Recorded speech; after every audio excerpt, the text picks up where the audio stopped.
For engineers and planets.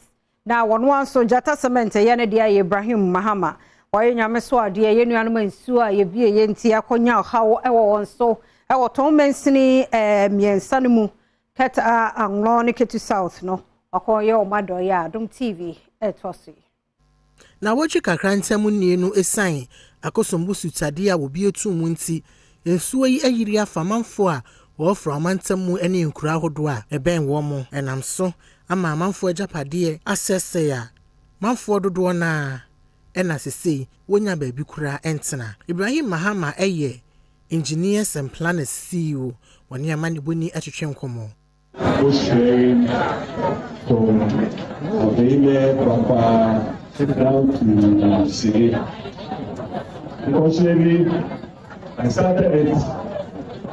In 1997, when I was a young man. So when this disaster hit, I just said, look, I need to pay back from where I started the company from. So if you've seen me here, especially even when my mother comes from here as well, I'm here to support you as my mother. Uri ene nananumwa hemfo ne manfo a wo mepe enkomo twetwemu wa bra obo data na wo kire mu se tebia sesei manfo wo krum honom ewo mu eha na adwene pa ya wo kai kwan ya ne dwumakuo no ehyase ewo Northton Mensini Divine Osborn K Fenu eye Northton Mensini krache wono na woje ayede a owura yi edekodom manfo a wo ekuro yi mu. Any relief item that comes, we should do it together, and we are not doing politics with it. There is no NDC, there is no MPP, there is no CPP. We are doing it together as a group. We have therefore decided yesterday, the MP was in attendance at that meeting where we formed the Relief Administration Committee to see to the harmonization of all relief items that we have so that we have equitable distribution among all affected communities.